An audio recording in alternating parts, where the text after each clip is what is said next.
Здравствуйте, дорогие наши друзья. Спасибо, что смотрите Советы Довлатова, наши рубрики смотрите. Ставьте лайк под нашим рубрикам, рекомендуйте своим друзьям, знакомым. Кому, по вашему мнению, помогли бы эти советы, кому принесли бы они пользу. Хочу сказать сейчас несколько вещей. Духовность. Одна из важнейших тем, которая на самом деле меня вдохновляет, на самом деле я много вопросы получаю по этому тему. Духовность и как ее приобрести. Дорогие мои, когда дело касается именно вопроса духовности, духовность – это не образование. Духовность – это не то, что… Это не материальное, что можно пойти в магазине покупать, и все, оно у тебя есть. Это же не телефон, правильно? Духовность – это… Всю свою жизнь надо посвятить этому. Всю свою жизнь надо посвятить тому, чтобы стать человеком. Особенно человеком, который имеет какую-то долю духовности. Поэтому профессионалам стать легче, а вот человеком стать намного труднее. Человеком, знаете, Чингиз Айтматов говорит, что всегда и во всем оставаться человеком очень трудно. И он прав. Несмотря на ситуации, в которые жизнь сталкивает нас, несмотря на проблемы, в которые мы попадаем, оставаться человеком. И вот в этом духовность растет. Именно постепенно, поэтапно. Вот правило, по которому я живу. С каждым днем быть более набожным. То есть быть богобоязненным. С каждым днем стать умнее, с каждым днем сильнее. Вот более набожный, умнее, сильнее. И это правило, которое я лично для себя определил и соблюдаю каждый день. Кого я называю духовным человеком? По крайней мере, я так читаю. Возможно, ребята, мое мнение вам будет не по душе. Возможно, что-то вам будет подходить из того, что я говорю, что-то нет. Вы берите то, что полезное, читайте вы для себя. Богобоязненный человек не тот, который делает добрые дела. Богобоязненный человек тот, который смог отказаться от плохих дел. Я заметил, что добрые дела мы делаем часто публично, добрые дела мы делаем открытие, и за добрые дела мы всегда получаем награда и восхищение, и известность, и публичность и так далее. Нам всем нравится добрые дела делать публично, потому что это вдохновляет нас, это внутри, раскрывает нас и так далее. А вот плохое мы всегда делаем так, чтобы никто не видел. Вы хоть раз увидели, что какой-то депутат объявил, что я воровал столько. Или хоть какой-то бабник, чтобы опубликовал, что я в этот месяц гулял столько. Или кто-то, что вот сколько раз я врал в этот день или в этот месяц. Нет, люди все плохое делают потихушку. Они плохое делают так, чтобы никто не видел. Вы понимаете, о чем я говорю? А теперь, ваша богобоязненность когда определяется? Когда вы делаете добрые дела? Нет. Когда мы научитесь, когда мы с вами научимся отказаться от плохих дел. Потому что плохие дела, которые никто не видит, партнер не видит. Ты можешь написать на место $100, $300. Партнер не видит, но ты это не делаешь. Потому что ты знаешь, что Господь с тобой. Ты видишь, что Бог видит. Если человек не видит, Бог всегда видит. И ты видишь, ты знаешь, что всегда в твоей жизни Бог присутствует. Аллах всегда с тобой. И ты это поймешь. И ты отказываешь от всего плохое. Даже мысли, которые у тебя в голове появляются по поводу плохой мысли, по поводу кого-то где-то, а ты понимаешь, что то, что для людей скрыто, для Бога открыто. То, что в твоем сердце происходит. Поэтому Всевышний смотрит тебе не на твои дела руками и не на твои слова, а на твоем сердце. Качество намерений. Богобоязненный человек – это тот человек, который правильно управляет свои мысли, не допускает плохое. Потому что основа плохой поступок начинается от мысли. Вы понимаете, что прежде чем пойти с кем-то воевать, вы сначала об этом думаете, потом пойдете. Перед чем пойти погулять, прелюбодеяние заниматься, вы сначала об этом думаете, потом пойдете делаете. Прежде чем кого-то обманывать, вы сначала об этом думаете, потом пойдете. А богобоязненный человек, который хочет стать духовным, он работает над своей мыслью, чтобы именно мысли коренным образом избавиться. А второе, он работает на качество своего намерения. Его намерение чести. В намерениях он делает только то, что полезно для общества. Он делает только то, что реально работает для общества. Он работает над этим. Поэтому каждый день, внимание обратите, помните, я сказал, каждый день более набожнее, умнее и сильнее. То есть каждый день работаем на качество своего намерения, на качество своей мысли, каждый Божий день.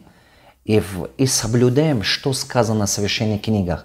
В Коране один из моих близких друзей, он нашел и мне сказал, он очень ученый человек ислама, и он мне нашел, сказал, 25 амр есть, то есть приказы, которые соблюдать надо. Читай молитву, позаботься о старшим и так далее, да? Читай каждый день Коран и так далее. То есть 25 амр есть, то есть указания, которые дает Господь. И 25 запретов, которые надо соблюдать. То есть, делая каждый день их, ты растешь. Например, отказывая каждый день от плохое, делая что-то из этих 25 амрей, которые ты должен делать. Делая, человек становится более набожным каждый день. Понимаете? А второе, каждый день умнее. Каждый день надо читать. Читать, чтобы стать профессионалом в своем деле. Или учиться чему-то новому, то, что ты делаешь. А каждый день сильнее, я имею в виду, работать над собой, заниматься спортом, работать над собой, чтобы здоровье оберегать, чтобы тело не развалилось. Потому что ваше тело после 40, оно обязательно будет давать о себе знать. Поэтому надо постоянно его оберегать, держать его жизненно способными.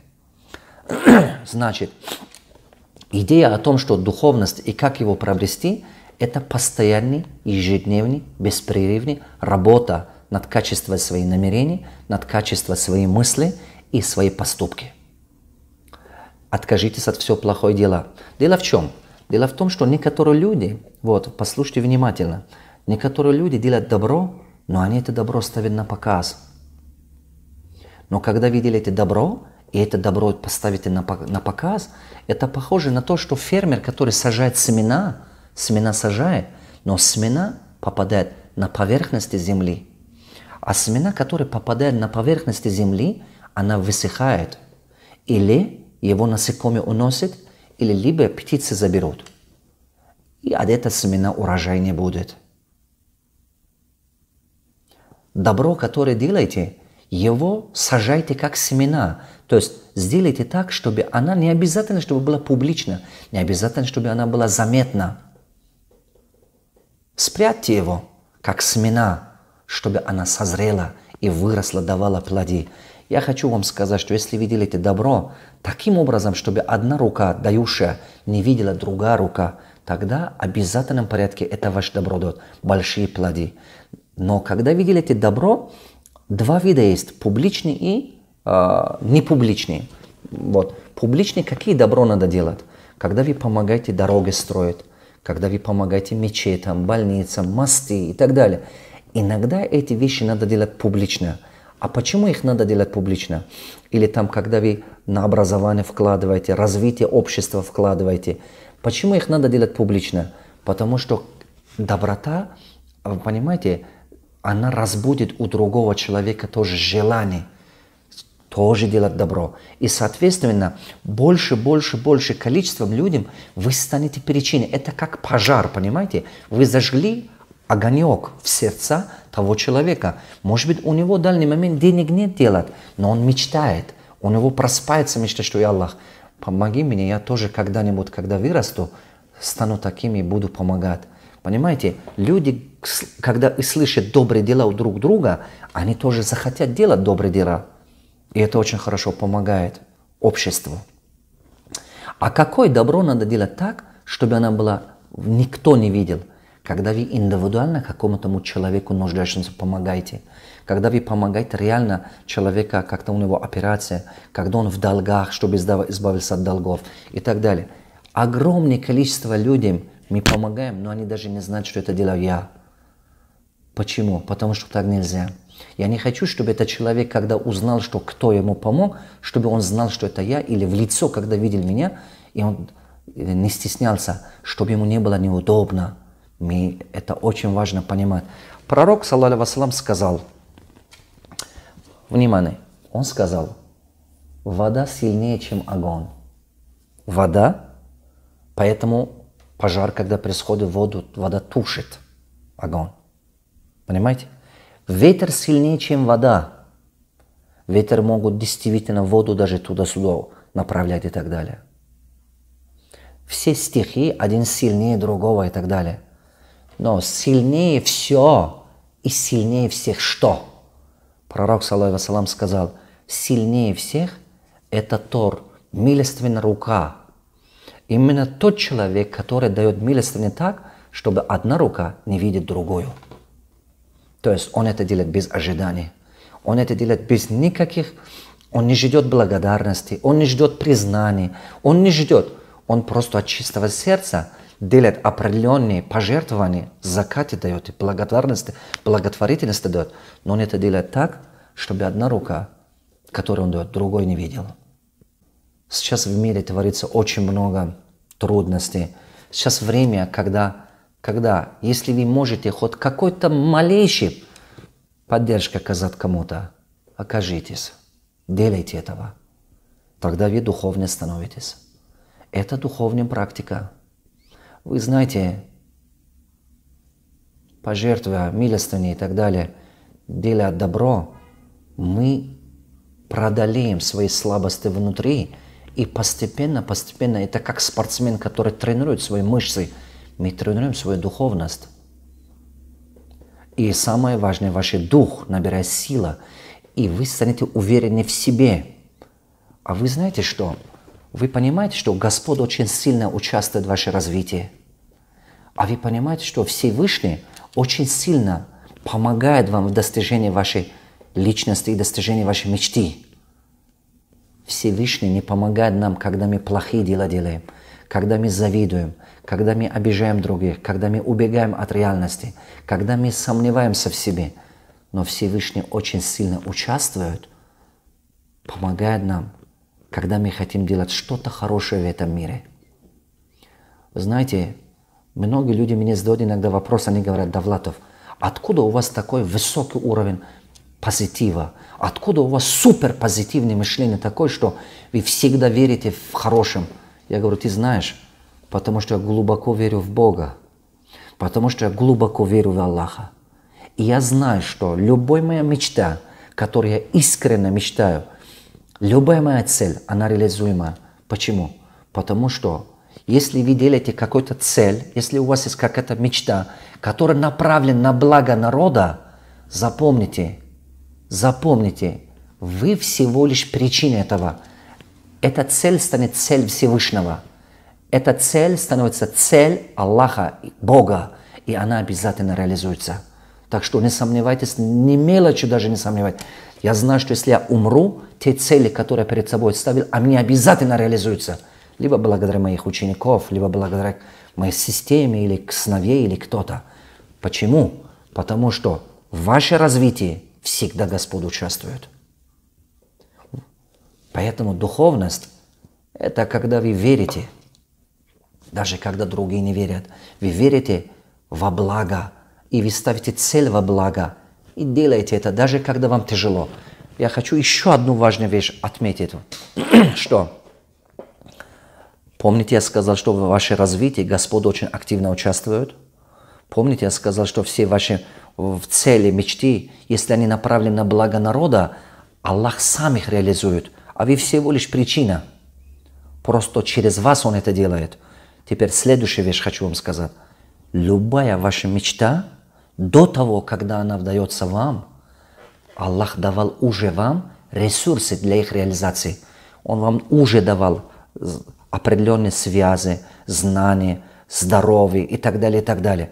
Но от нас требует с вами эти ресурсы собрать, компоновать и делать. Никогда не сомневайтесь, иначе вы выбрали пути дьявола. Ваша духовность, вообще, когда человек перестанет мечтать, когда человек перестанет цели ставить и так далее, его дух высыхает.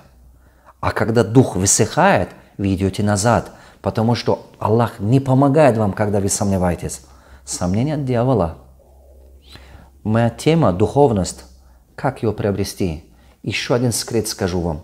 Когда вы станете чистоплотным человеком, и вы работаете на качество своего намерения, когда вы работаете на качество своей мысли и так далее, пророк, саллаллаху алейхи вассалям, сказал, что у каждого человека есть 9 ангелов. И эти 9 ангелов, они как помощники. Один спереди, сзади, сверху, сбоку, везде. И эти 9 ангелов для вас как являются помощником. Я вам скажу откровенно, как в моей жизни это происходит. Понимаете? Вот иногда, например, я своего помощника, когда говорю, принеси того бумага или делай такой отчет или отправляй такой товар и так далее. Пока я не говорю помощнику, он же не знает об этом. Он не делает, но когда озвучиваю, он пойдет и делает. А теперь вот эти ангелы, если 9 ангелов, которые пророк сказал, они являются помощником для чистоплотного человека. Когда вы чистоплотный человек, и что происходит? Вам достаточно о чем-то думать для достижения того цель, которая направлена на благо народа, и Господь сразу, эти ангелы, которые у вас есть, эти ангелы слышат ваши мысли и ваши намерения. Понимаете? Они тут же, они начинают вам помогать. Они организуют ситуацию, случай таким образом, как вам удобно. Они в обязательном порядке помогают вам, что нужного человека познакомить с вами. Нужного человека найдут и принесут вам. Хоть верите или нет, это так. Найдут и принесут. И вы будете в шоке, откуда этот человек появился в вашей жизни. Потому что жизнь очень справедлива, и жизнь помогает чистоплотным людям. Когда вы правдивы, когда вы богобоязненны, когда вы отказываетесь от все плохое, и цели направлены на благо народа, на благо общества, эти 9 помощников, как в виде ангелов, они всегда помогают вам. Они вокруг вас, внимание обратите, они помогают вам, нужные мысли внушают вам, помогают. Они нужных людей привозят, нужные встречи организуют и так далее. 3 примера привяжу, чтобы вам было попроще. Хорошо? Я построил теплицу в Таджикистане. Я принял решение построить теплицу и сказал: «О Аллах, мне нужен человек, который в этом профессионал и хорошо понимает. Помоги мне, чтобы этот человек был». Я верю в том, что говорю, понимаете? И проходит через 2 или 3 дня ко мне в Бишкеке, офисе, заходит человек на консультации и говорит: «Я из Самарканда, и, в общем, пришел к вам на консультации и так далее, и я очень хочу, чтобы с вами какое-то отношение иметь, строить и так далее». И он рассказывает мне идеи и так далее. И в итоге этот человек мне очень много помог, чтобы мне агронома найти, помог мне очень много помог мне, чтобы эта теплица моя стала прибыльными. От много ошибок он помог мне оберегаться. Он говорит: «Наставник, я хочу вам просто быть полезным». Внимание! А кто его нашел, привез? Эти ангелы. Другой пример привяжу. В Узбекистане поднимали растаможку. Растаможку поднимали. Один из моих бизнесов, это никому не секрет. Я продаю парфюмерию, и резко подорожало. И на одного фура мы потратили на растаможку, самое последнее, 63 или 65 тысяч долларов. Это очень большая сумма, расход. Прибыль почти мизера осталась, потому что все на расходах уходит. А я сидел, думал: «О Аллах, как мне быть, что надо делать?» Я просто помолился, сказал: «О Аллах, помоги мне, чтобы какой-то вариант найти, как справиться с этими растаможками, какой-то вариант найти». И тут же в Алмате ко мне приедет на мое годовое обучение парень и на консультацию. И мне говорят: «Наставник, обычно у меня помощники на график ставят консультации и так далее». И человек на консультации подходит, мне говорит: «Я, говорю, работаю брокерами в Ташкенте и так далее. У меня своя компания. Наставник, если вам нужно что-то-нибудь, я хочу вам помочь». И так далее. И я ему рассказывал эту мою ситуацию, мое положение. Он нашел 7 вариантов, как сделать так, чтобы правильно и законно все на самом деле грамотно сделать так, чтобы от этих расходов избавиться. Что я хочу вам сказать? Вам достаточно просто думать и поставить цель, и принимать решение, что эта цель вы хотите достигать, и верить в нем, и постоянно работать духовно над собой, и тогда в вашем деле будет баракат. Баракат будет, удача будет. Я раньше думал, что время нужно, чтобы достигать цели, и время нужно, чтобы стать миллионером и так далее. А потом я начал видеть, что люди 30 лет, 40 лет работают, так и богатый не станет.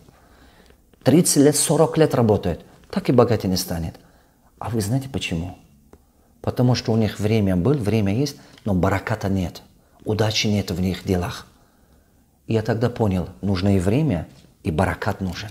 То есть удача нужен в вашем деле. А удача в вашем деле происходит, это зависимо от того, насколько вы духовно работаете над собой. Поверьте моим словам, все то, что написано в священной книге, воистину правда. Обучал нас пророк, саллаллаху алейхи. Еще одну вещь. Я уже 5, 6, 7 вещей говорил. Надеюсь, что среди них вы сами выберете то, что нужно для того, чтобы вы могли стать духовным человеком. Еще одну вещь. Пророк, саллаллаху алейхи, обучал нас всех. Первое, что обучал нас, он обучал нас поклоняться единому Богу. Первое, что обучал. А второе, что он обучал? Любить. Он обучал любить и сказал, что любовь начнется с семьи. Он научил нас любить свою семью, любить своих родных, позаботиться о родителях, любить от старших, уважать, любить, понимаете? Он научил нас любить. Вторая вещь, чему он обучал, это любить. Любить общество, любить друг друга. Сказал, вы, братья, делайте такое, заботьтесь, заботьтесь. То есть он помогал людям, чтобы и богатые позаботились о бедных, чтобы более удачливые люди заботились о нуждающих. Понимаете, это лечит общество. Хотите стать духовным человеком? Научитесь любить своих врагов. Научитесь любить того, кто ненавидит вас. Научитесь любить нуждающих людей. Научитесь любить. Иисус что сказал об этом? Иисус тоже сами говорил. Иисус сказал так. Если тебя бьют в одну шкуру, пожалуйста, ставь вторую. Есть такое высказывание Иисуса. Люди по-разному интерпретируют его, но я для себя интерпретировал. Поэтому я расскажу вам, как я это понял, как я это делаю. А вы потом для себя можете выбрать, как вы считаете нужным. Я это интерпретировал для себя так. Если ты уважаешь людей только потому, что тебя уважают, награда у тебя небольшая. Научись уважать тех, кто унижает тебя. Если ты любишь кого-то только потому, что он тебя любит, у тебя награда небольшая. Научись любить тех, кто ненавидит тебя. Если ты помогаешь кому-то только потому, что он тебе помогает, у тебя награда небольшая. Помогай всем, кто нуждается по-настоящему и без ожиданий. Даже когда ты точно знаешь, что от этого человека благодарности не будет. Когда ты точно знаешь, что этот человек тебе не могут вернуть твою доброту. Вот тогда иди помогай. Тогда награда у тебя больше. Вот как я это для себя интерпретировал. Вот что такое духовность для меня. И как его приобрести. Станьте человеком, который можете себе уважать. Спасибо, что смотрите советы от Давлатова. Надеюсь, что вы несколько минут наше общение хоть немножко будет полезным для вас. Но пора от слышания видео перейти к практике. Пора от хороших слов прийти к хорошей поступке, к хорошей действию. Хотя бы из этих 5 вещей, что вы будете практиковать. Желаю вам успехов. Станьте духовным человеком. Жизнь станет легко. Жизнь станет проще.